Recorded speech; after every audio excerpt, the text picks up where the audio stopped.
আমি অত্যাচারিত। আমিও সেন্ট্রাল কমিটিতে এখন যেতে চাই, সহসভাপতি হিসাবে আমি যেতে চাই। আশা করতেছি যে হয়তোবা আমাকে এতটুকু মূল্যায়ন করবে। এই 17 বছরের যে আমি কষ্ট দুঃখ করেছি। আসলে অঙ্গ সংগঠনগুলো যে পুনর্গঠন করতে চাচ্ছেন, A to Z সবাই কিন্তু অত্যাচারিত। কোন ক্ষেত্রে অত্যাচারিত? ফ্যাসিস্ট সরকারকে হঠাতে যে সবাই অত্যাচারিত। নেতৃত্বের ক্ষেত্রে কার কি অবদান ছিল সেই সময়। তো ফখরুল ইসলামের রবিনের বিষয়টা হচ্ছে এরকম, আমি নিজে জানি তাকে চোখ বেঁধে তাকে কবরস্থানে শোয়ানো হয়েছে, তাকে গুলি করে মেরে ফেলবে। প্রায় 100-র কাছাকাছি মামলা খেয়েছে।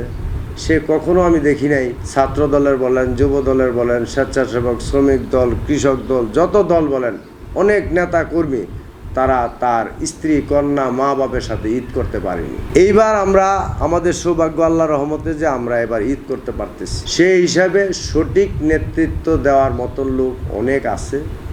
আমি মনে করি যে সভাপতি হিসাবে ফখরুল ইসলাম রবিনকে যদি স্বেচ্ছাসেবক দলের সভাপতি করে, সেই ক্ষেত্রে আমি মনে করি দলটাকে পুনর্গঠনের ক্ষেত্রে সাফল্যতা অর্জন করবে। এই কারণে যখন দুর্দিন ছিল তখন ফখরুল ইসলাম রবিন, রেজওয়ান রিয়াজ, এই দুইজনে মহানগর উত্তরটাকে খুব আঁকড়ে ধরেছিল।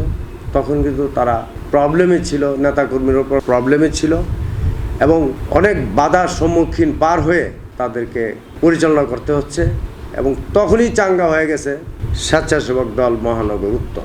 বিচার বিশ্লেষণ করে কেউ হয়তো বা ফিনান্স করছে, কেউ হয়তো বা মাঠে নেমে পুনর্গঠিত করছে, কেউ হয়তো বা মানুষকে সাহস জুগিয়েছে, যার এক একজনের এক এক ধারা এক নেতৃত্ব দিয়েছে দলটাকে গুছিয়ে রাখার জন্য, আন্দোলন করার জন্য।